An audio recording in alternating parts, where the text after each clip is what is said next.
अमीर जमात इस्लामी हाफिज नईमुर रहमान ने कहा है कि 21 से 23 नवंबर तक मीनार पाकिस्तान पर पाकिस्तान की तारीख का सबसे बड़ा इज्तिमा होगा। मुल्तान में प्रेस कॉन्फ्रेंस में हाफिज नईमुर रहमान ने कहा कि जमात इस्लामी अवामी क़ुव्वत से इस निज़ाम को चैलेंज करेगी जो अवाम को हक नहीं देता।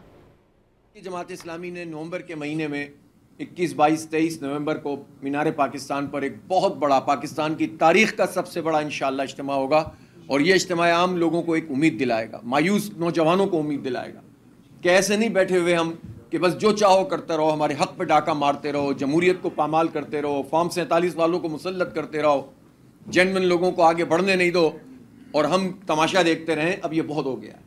हम एक अवामी क़ुव्वत के ज़रिए अल्लाह की मदद से इंशाअल्लाह चैलेंज करेंगे इस पूरे निज़ाम को कि जो निज़ाम हमें हमारा हक नहीं देता है, हमारे हक पर डाका मारता है। अमीर जमात इस्लामी हाफिज नईमुर रहमान ने कहा है कि 21 से 23 नवंबर तक मीनार पाकिस्तान पर पाकिस्तान की तारीख का सबसे बड़ा इज्तिमा होगा। मुल्तान में प्रेस कॉन्फ्रेंस में हाफिज नईमुर रहमान ने कहा कि जमात इस्लामी अवामी क़ुव्वत से इस निज़ाम को चैलेंज करेगी जो अवाम को हक नहीं देता। जमात इस्लामी ने नवंबर के महीने में 21, 22, 23 नवंबर को मीनार पाकिस्तान पर एक बहुत बड़ा पाकिस्तान की तारीख का सबसे बड़ा इंशाअल्लाह इज्तिमा होगा और ये इज्तिमा आम लोगों को एक उम्मीद दिलाएगा, मायूस नौजवानों को उम्मीद दिलाएगा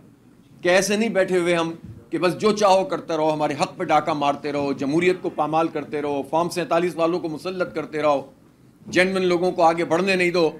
और हम तमाशा देखते रहें। अब ये बहुत हो गया है। हम एक अवामी क़ुव्वत के ज़रिए अल्लाह की मदद से इंशाअल्लाह चैलेंज करेंगे इस पूरे निज़ाम को कि जो निज़ाम हमें हमारा हक नहीं देता है, हमारे हक पर डाका मारता है।